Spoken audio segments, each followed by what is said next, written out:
Hi കൂട്ടുകാരെ, നമ്മുടെ ഗാർഡനിൽ വളരെ മനോഹരമായി ബോൾ ഷേപ്പിൽ വെട്ടി നിർത്താൻ പറ്റിയ ഒരു ചെടിയാണ് ഈ കാണുന്നത്. ഇതിൻ്റെ പേരാണ് ഹെമിഗ്രാഫിസ് റിപ്പണ്ട.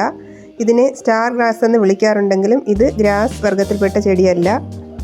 ഇത് ഒരു എവർഗ്രീൻ ചെടിയാണ്. അതുകൊണ്ട് തന്നെ ഒരു സീസൺ കഴിയുമ്പോൾ നശിച്ചു പോകുന്ന ചെടിയല്ല. അതുപോലെ ഇതിൻ്റെ ഇലകൾ കരിയുകയോ ഇതിന് കേടുപാടുകൾ സംഭവിക്കുകയോ ചെയ്യുന്നതല്ല. നമുക്കറിയാം, അരേലിയ പ്ലാന്റ് ഒക്കെ ആണെങ്കിൽ ഇതുപോലെയുള്ള ഒരു ബോളായി വരുന്നതിന് ഏകദേശം 2 വർഷമെങ്കിലും സമയമെടുക്കും. അതിൻ്റെ ഇലകൾക്കൊക്കെ ഇടയ്ക്ക് കൊഴിയുകയോ ഫംഗസ് ബാധ ഉണ്ടാകുകയോ ഒക്കെ ചെയ്യും.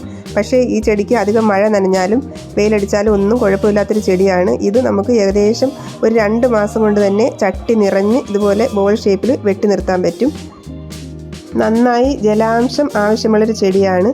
അതുകൊണ്ട് നമ്മൾ ഈ ചെടി നടുമ്പോൾ ചകിരിച്ചോറ് കുറച്ച് കൂടുതൽ ചേർത്ത് പോട്ടിംഗ് മിക്സ് തയ്യാറാക്കുകയാണെങ്കിൽ അങ്ങനെ ജലാംശമില്ലാതെ വാടിപ്പോവുകയുമില്ല. അതുപോലെ അല്പം വലിയ ചട്ടിയിൽ, വാവട്ടം കൂടിയ ചട്ടിയിലാണ് നമ്മളിത് നടുന്നതെങ്കിൽ നമുക്ക് വലിയ ബോൾ ഉണ്ടാക്കി എടുക്കാം. നമ്മുടെ ഗാർഡനിൽ ഇടയ്ക്കിടയ്ക്ക് ഇതുപോലെയുള്ള ചട്ടികൾ, കുറേ ചട്ടികളിൽ ഈ ചെടി നടുകയാണെങ്കിൽ വളരെ ഭംഗിയായിരിക്കും.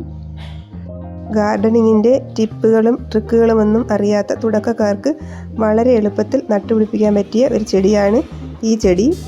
നല്ല പോട്ടി മിക്സൊക്കെ തയ്യാറാക്കി നടുകയാണെങ്കിൽ 1 വർഷത്തേക്ക് നമുക്ക് വെള്ളം മാത്രം ഒഴിച്ചു കൊടുത്താൽ മതി.